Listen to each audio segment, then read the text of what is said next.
put it around you so we can get into this, because today's video is one I might shed some tears for. Let's get into it. So today I want to talk about my skin journey. Now, I'm not talking about past like Accutane stuff. I can make a separate video on Accutane just itself because I've been on it 4 or 5 times now, and I have a lot of stuff to talk about when it comes to that, and we just won't get into it in this one. Right now, I just want to tell you what's currently going on with my skin. So clearly, we're not having the best day. So as you guys know, in March when quarantine started, my skin kind of started to freak out again. And I think it's because, you know, the effects of my last Accutane round were gone. And that happens to me every single time I've gone on Accutane, which is why I've stopped every time. March, I started doing some research and talking to people on Twitter. And a lot of people were saying that spironolactone, which is a medication that you take orally, really worked for them. So I got excited, of course. I hear about a new thing for your skin. I want to try it. I've tried everything. I asked my doctor, who at the time was doing like FaceTime consultations because of, you know, COVID. So I asked my doctor if she thought it could work for me, and she said, yeah, definitely, because at the time my acne was more hormonal, like cysts. That's what I've always had, the kind of under the skin, just red, you don't see the whiteheads, you know, not like what I have right now.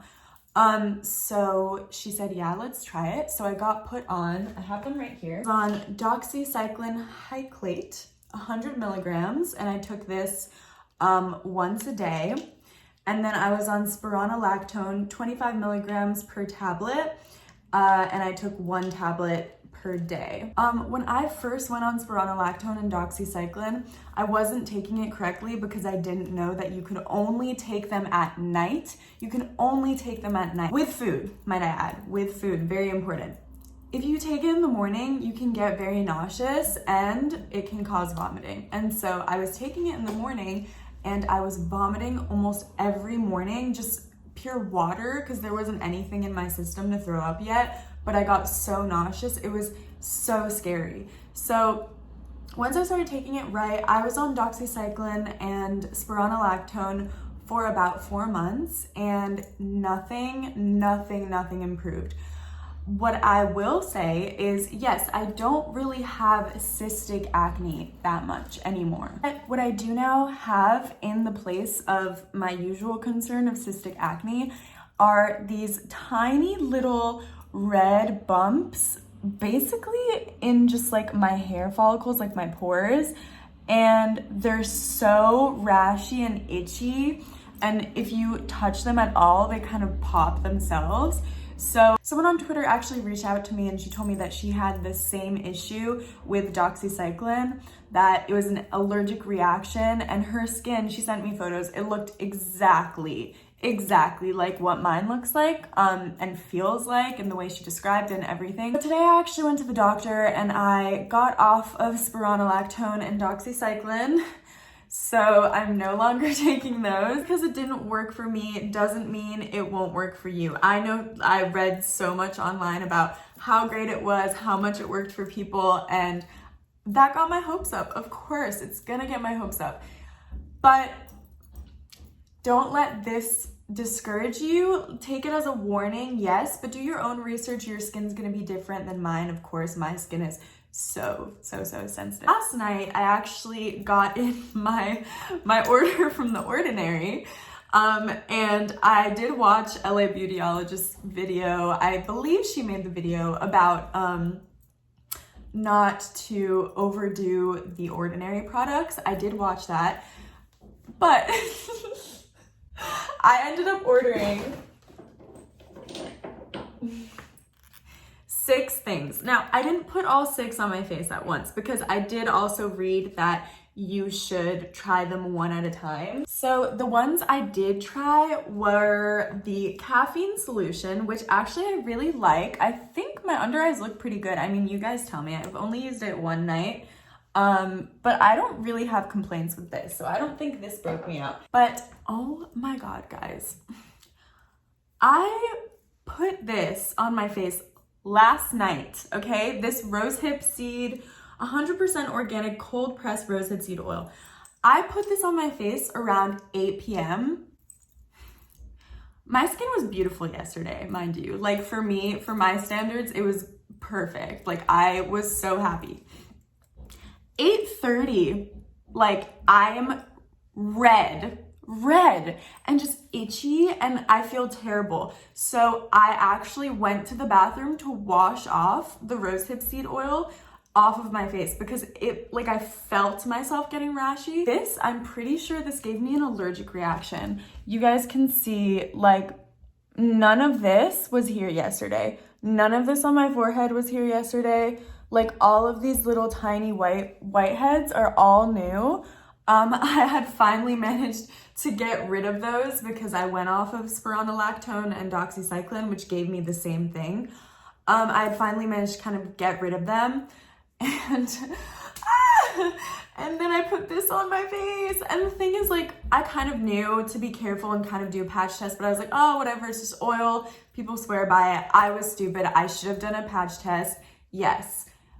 I can't blame the brand. It was my fault. Don't let this, bar you from buying this or trying this out, because I know some people really love this and say like it basically healed their skin. So I don't want to like scare you, but do please do a patch test because this broke me out like crazy. Okay, basically today I got so fed up with this. So I decided to go in to see a doctor. Now I just moved to California, so obviously I don't have like a family doctor right here that knows all of my history. So this new doctor, she didn't really know what I went through with Accutane and everything else I took. I don't even remember everything I've tried, to be honest. Like I've been doing this for since I was 13. It's hard for me when people want to prescribe me things now. Like they ask me, have you tried it? I don't really know at this point. And to be honest with you, it feels like my cystic acne is almost on its way out, but now I'm really confused about this new tiny little whiteheads everywhere. I've never in my life, even when I had cystic acne, gotten acne on my forehead. Never in my life since I was 13 years old, and I'm 21. For someone like me who really invests her time in skincare and takes good care of herself, like if I do say so myself, this is really strange. So that's why I'm almost 100% sure that this is an allergic reaction. When I went to the doctor today, she looked at it and she told me it looked like infected hair follicles. So she gave me this clindamycin phosphate topical lotion, 1%, and I'm just gonna use it daily, and in 2 weeks I'm set to go back. And she does think that maybe I should go back on Yaz because I was on Yaz for the last strain of Accutane that I did for 8 months, and Yaz was great for me. Honestly, it was my favorite birth control I've tried. I tried another one in the past that I don't remember the name, but I did not like. And then I tried ortho tricycline, which I did not like at all. My periods were just insufferably painful, and I did not see an improvement in my skin. It basically looked exactly the same before and after, although a lot of people swear by ortho tricycline. So she's thinking of putting me back on Yaz. So if anyone out there has tried Yaz and liked it for their acne, let me know down below. I'd love to hear what you guys have to say about any of this, about spironolactone, your journeys. I'm really thinking about making, a weekly maybe skin diary where I keep you updated on what I'm finding out, because I know so many people struggle with this. Yeah, I was thinking I could do a skin diary where we just kind of talk every week about what's going on with my skin.